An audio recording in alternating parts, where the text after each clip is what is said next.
Hello, good afternoon student. My name is Hiral Rawal. Today's date 11th December 2020. Standard 9th subject Science. Chapter number 11 Work and Energy. In previous lecture we have studied the definitions of work. We have performed some activity. We have solved some examples. We conclude what is energy. We can refer forms of energy. Here in this chapter we have studied there are two types of energy. One, kinetic energy. Kinetic energy, equation of kinetic energy EK is equal to 1 by 2 mv square. Okay, then kinetic energy के हमने example देखे थे 11.2, 11.3. Then we studied potential energy. Okay,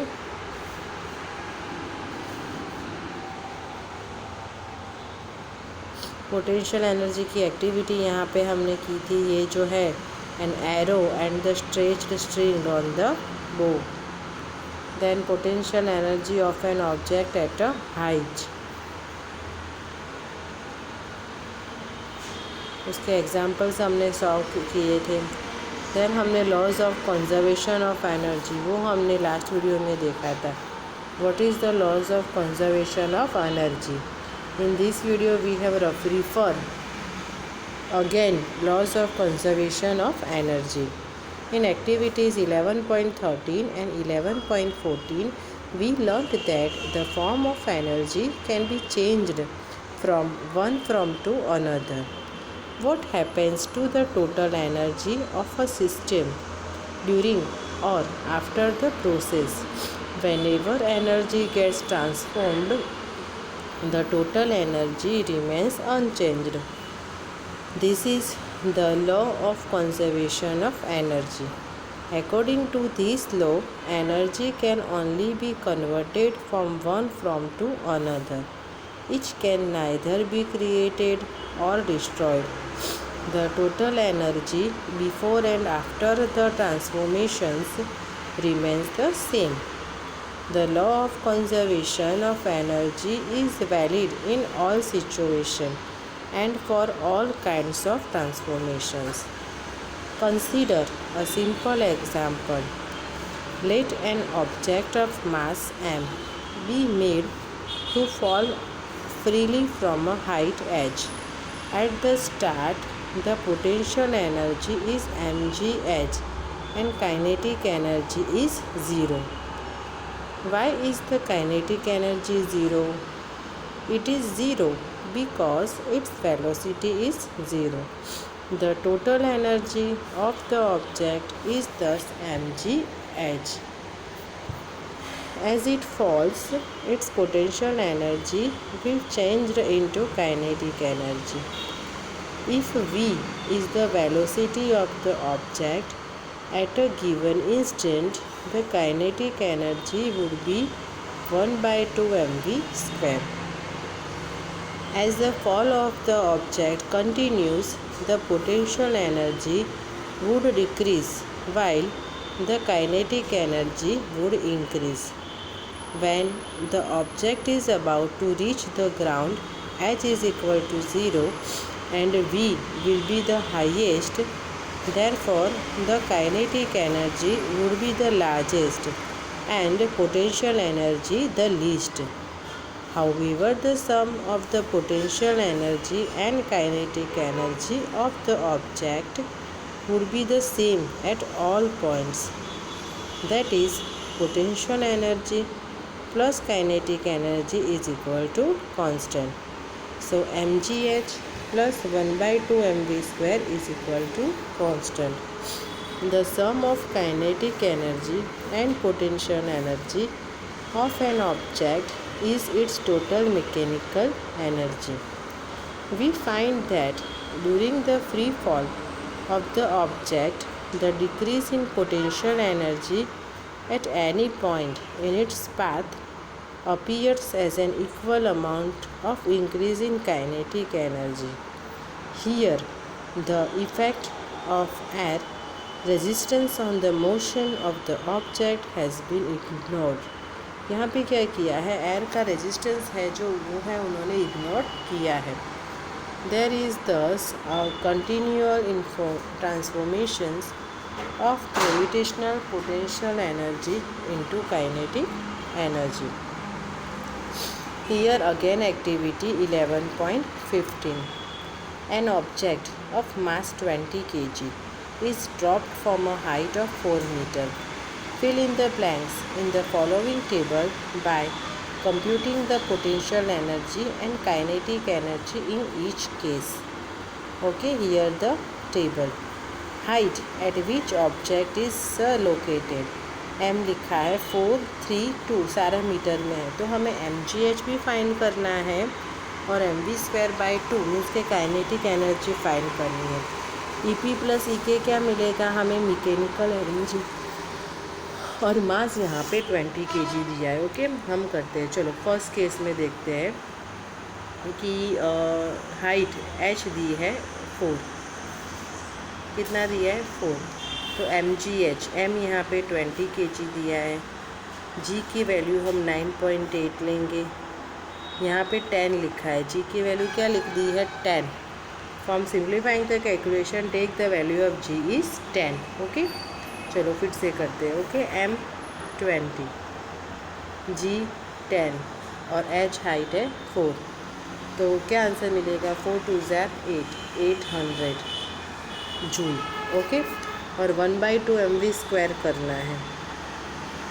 m की value पता है, velocity भी पता नहीं है, 1/2 है. ओके, ये जो है वो वैल्यू mgh हमें फाइंड करना है. Okay, for simplifying the calculation take the value of g is 10 मीटर/सेकंड².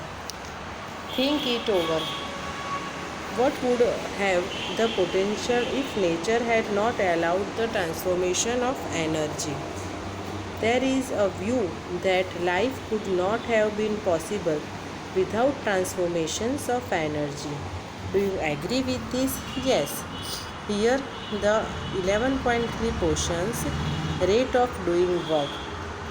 Do all of us work at the same rate? नहीं, सबका रेट सेम होगा नहीं हो सकता. Do machines consume or transfer energy at the same rate? Agents that transfer energy to do work at different rates. Let us understand this from the following activity. Activity 11.16. Consider two children, say A and B. Let us say they weigh the same. Weight दोनों का same है. Both start climbing up a rope separately. Both reach a height of 8 meter. दोनों 8 metre की height में पहुंच गए हैं. Let us say A takes 15 seconds while B takes 20 seconds to accomplish the task. What is the work done by each? तो सबने कितना work किया वो देखना है. The work done is the same. However, A has taken less time than B to do the work. Who is done more work in a given time? Say in 1 second. 1 second में किसने work ज़्यादा किया है वो हमें ratio find करना है. Okay,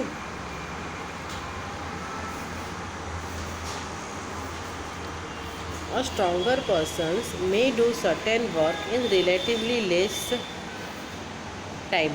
A more powerful vehicle would complete a journey in a shorter time than a less powerful one.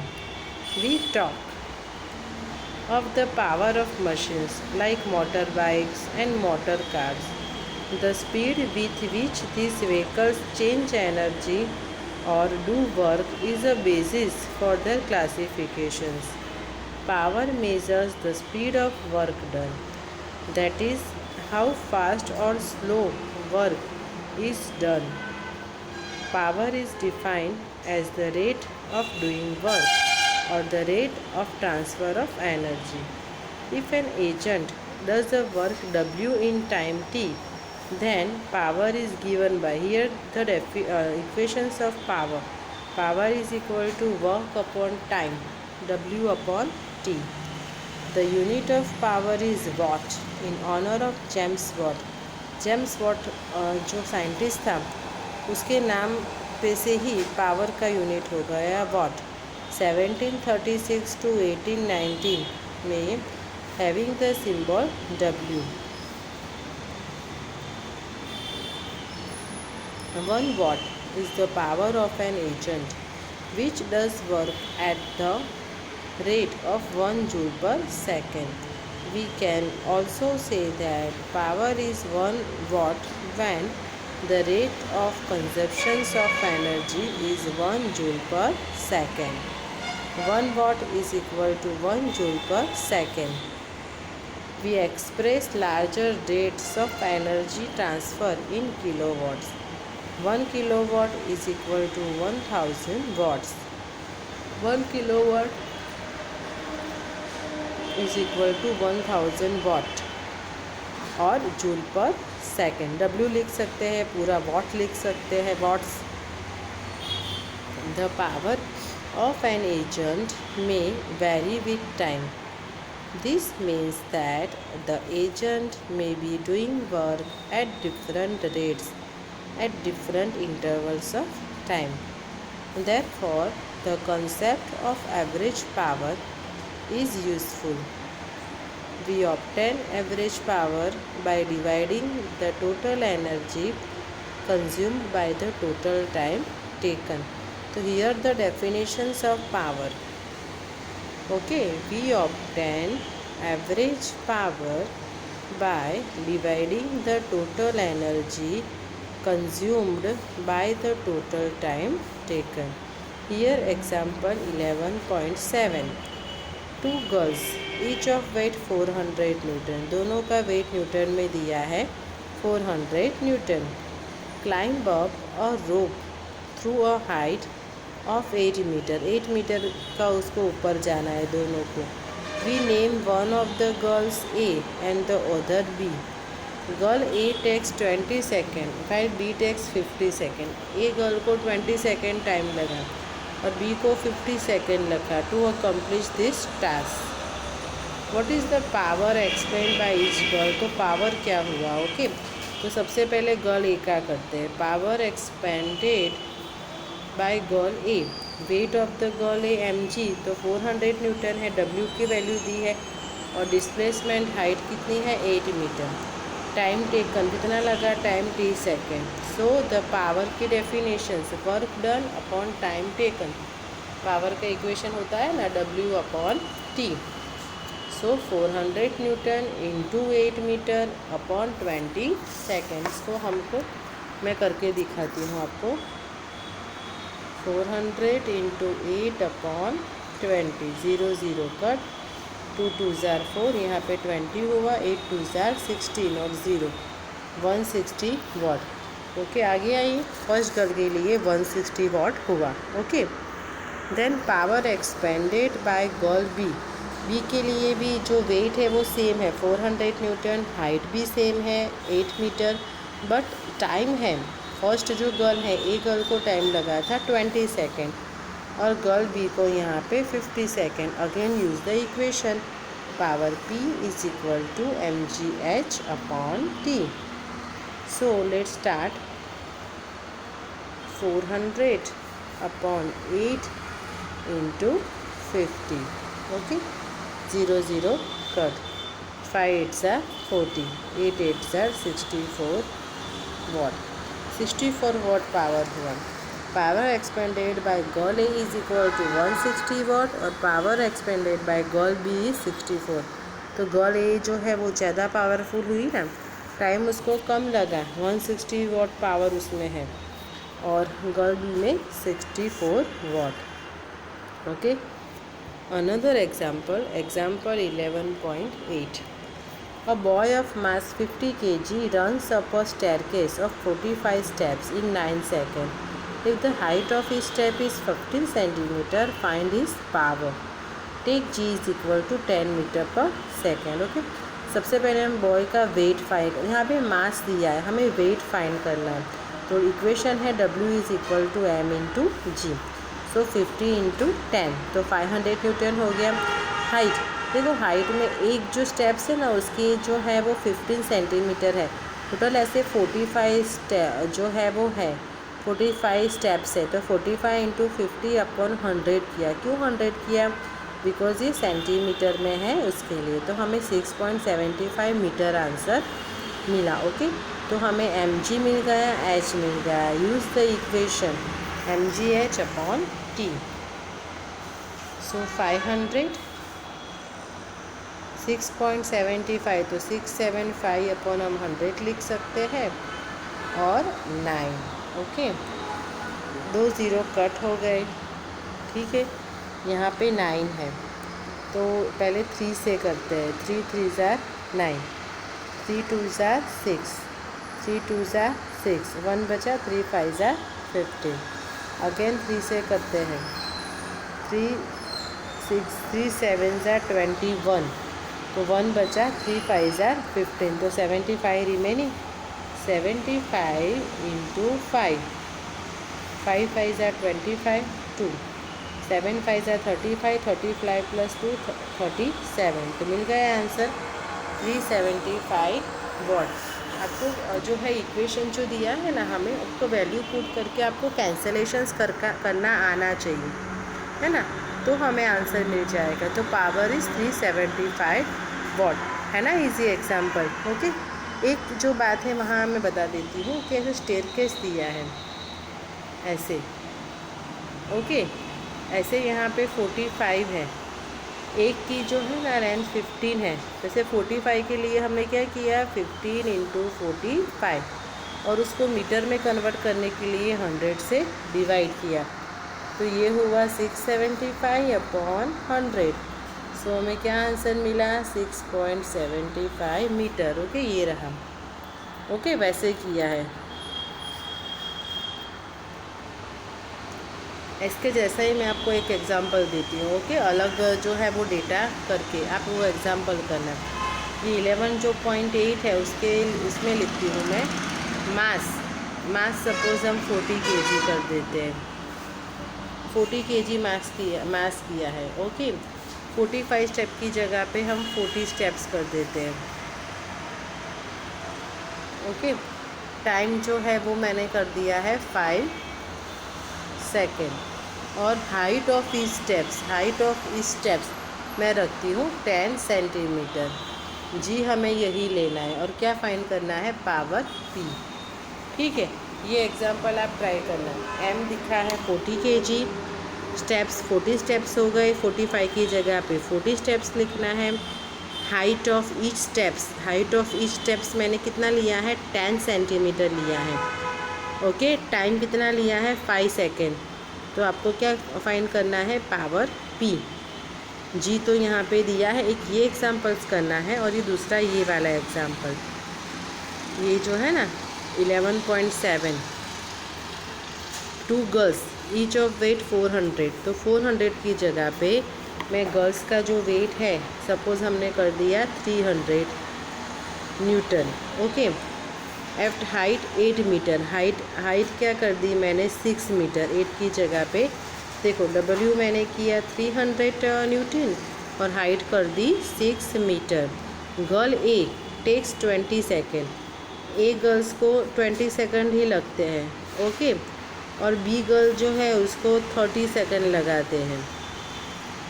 ठीक है, तो what is the power expended bye each girl, हमें ईच गर्ल का पावर फाइंड करना है। आपको जो गर्ल है उसका पावर फाइंड करना है। एग्जाम्पल वो ही है बट मैंने डेटा चेंज कर दिया है। ओके, तो 11.7 और 11.8 में मैंने डेटा चेंज किया है, वो आपको होमवर्क में करना है। तो आज का मेरा होमवर्क यही है, 11.7 और 11.8 एग्जाम्पल्स आपको करके मुझे फ़ोटो खींच के रखने हैं। चलो अभी 11.8 वाला एग्जाम्पल भी हम कर लेते हैं। 11.8 भी हमने कर लिया अभी, है ना, MGH वाला, ये 375 मिला। ओके, हियर इनबिल्ट क्वेश्चंस है, व्हाट इज़ पावर। तो पावर की डेफिनेशन यहाँ पे आगे ये जो मैंने पहले ही बताया है कि जो इनबिल्ट क्वेश्चंस होते हैं ना, उसके आंसर्स जो होते हैं उसके अगले वाला जो बस ये क्वेश्चंस है तो उसके आंसर जो इसके आगे वाला जो क्वेश्चन होगा उसमें से आपको इसके आंसर मिल जाएंगे। तो तो what is power, define one word power. A lamp consumes 1000 joule of electrical energy in 10 seconds. What is its power? And define average power. Okay. तो आज के वीडियो में इतना ही स्टूडेंट. Thank you.